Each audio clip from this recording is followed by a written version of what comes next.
नमस्कार। स्वागत है आपका इंडिया गेट टीवी पर। मैं हूं अजय सेठिया। मित्रों, राहुल गांधी की भारत जोड़ो यात्रा के 100 दिन पूरे हो चुके हैं। जयपुर में 100 दिन का जश्न ऐसे मनाया गया जैसे फिल्मी दुनिया में किसी फिल्म के हिट होने पर निर्माता पार्टी देता है।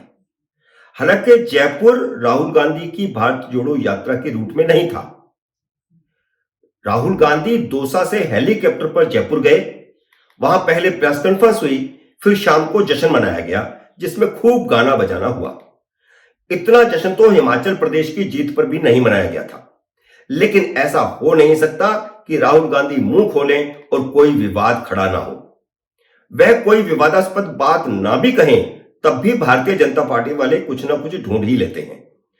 अब उनको क्या जरूरत थी कि चीन के बारे में बयान देते, जब उन्हें खुद पता है कि नेहरू से लेकर खुद उन्होंने भी चीन पर इतने पाप कर रखे हैं कि जैसे ही वे मोदी पर एक उंगली उठाते हैं 3 उंगलियां खुद उनकी तरफ उठ रही होती हैं। 13 दिसंबर को जब कांग्रेस ने संसद में तवांग को लेकर के हंगामा किया था, उस दिन अमित शाह ने चीन पर नेहरू से लेकर के राहुल गांधी तक को कटघरे में खड़ा कर दिया था। उन्हें राहुल गांधी के शी जिनपिंग के साथ हुए गुप्त समझौते और चीनी दूतावास से 1 करोड़ 35 लाख रुपए लेने का सवाल उठाकर कांग्रेस को कटघरे में खड़ा किया था। इसके बावजूद राहुल गांधी ने अपनी प्रेस कॉन्फ्रेंस में चीन को लेकर के सवाल उठा दिया, जबकि वे देश को बता नहीं रहे हैं कि उन्होंने किस गुप्त समझौते पर चीन के साथ दस्तखत किए हुए हैं। अगर चीन के बारे में उन्हें भारतीय सेना और गुप्तचर एजेंसियों से ज्यादा कुछ जानकारियां हैं तो उन्हें प्रधानमंत्री से समय लेकर उन्हें मिलना चाहिए और उन्हें बताना चाहिए। नहीं तो अच्छा होता कि चीन के बारे में वह अपनी चिंता 26 दिसंबर को लोकसभा में जाकर व्यक्त करते, जिस दिन वह दिल्ली में होंगे और संसद का शीत सत्र उस दिन भी चल रहा होगा। मैं यह नहीं कहता कि चीन की ओर से की जा रही युद्ध की तैयारियों के बारे में उनका सरकार को सावधान करना गलत है। उनका सावधान करना ठीक लगता है, लेकिन राष्ट्रीय सुरक्षा और पड़ोसी देशों से हमले की आशंका जैसी गंभीर बातें राजनीतिक मुद्दा नहीं बनाना चाहिए। उन्होंने खुद ऐसे कई काम कर रखे हैं कि चीन पर कही गई उनकी कोई भी बात उनकी नीयत पर शक पैदा करती है। शक जाहिर होता है। पिछली बार जब चीन ने भूटान सीमा पर डोकलाम में निर्माण की कोशिश की थी, भारतीय सेना ने चीनी सेना को वहां से वापस हटने को मजबूर कर दिया था। तवांग में भी यही हुआ है। फिर कैसे कहा जा सकता है कि चीन की सैन्य तैयारियां हमसे ज्यादा हैं? बीच बीच में कुछ खबरें छपती रहती हैं कि चीन लद्दाख में घुस गया है, चीन अरुणाचल प्रदेश में घुस गया है। अभी ताजा खबर फिर छपी है कि चीन ने डोकलाम में फिर से निर्माण शुरू कर दिया है, जिसका 16 दिसंबर को राहुल गांधी की प्रेस कॉन्फ्रेंस के बाद पूर्वी सैन्य कमांड के चीफ लेफ्टिनेंट जनरल कलिता ने खंडन किया है। इन्हें झूठी खबरों के आधार पर राहुल गांधी सार्वजनिक बयानबाजी करते रहते हैं। राहुल गांधी का वाक्य था, सैनिक पिट रहे हैं, चीन युद्ध की तैयारी कर रहा है और भारत सरकार सो रही है। वह हमारी बात सुनने को तैयार नहीं है। सरकार सीमा पर हो रही घटनाओं को छिपा रही है। अब यह वाक्य पूरी तरह तथ्यों के विपरीत और गैर जिम्मेदाराना है। भारतीय सैनिकों ने तवांग में चीनी सैनिकों को पीट पीट कर भगाया है, ना कि भारतीय सैनिक पिटे हैं।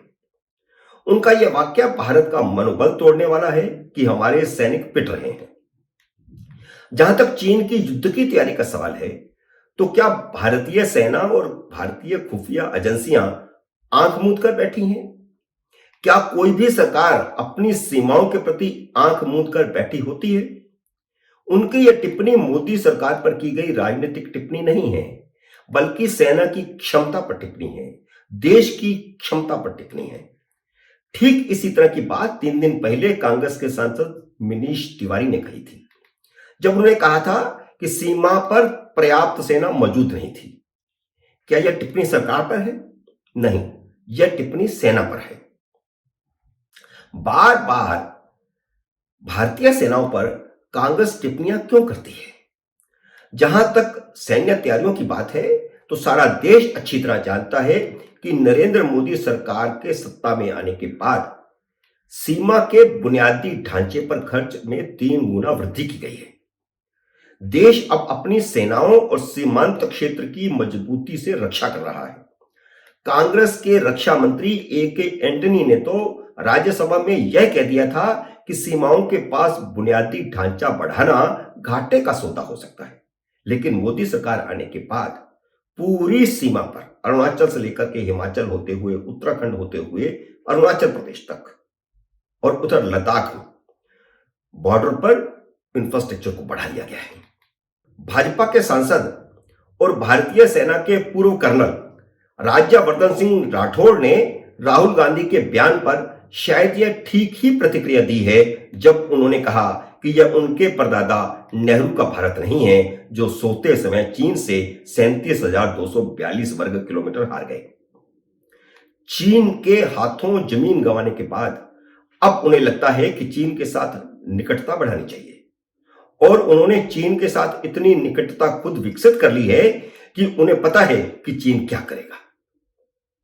मित्रों, उम्मीद है मेरा यह विश्लेषण आपको पसंद आया होगा। इसे लाइक करिए, शेयर कीजिए और अगर आपने मेरे YouTube चैनल को अभी तक सब्सक्राइब नहीं किया तो कृपया सब्सक्राइब कीजिए और घंटी का बटन भी दबाइए ताकि जैसे ही मेरा नया वीडियो आए आपको सूचना आए। मेरे नए वीडियो का करिए इंतजार। तब तक नमस्कार।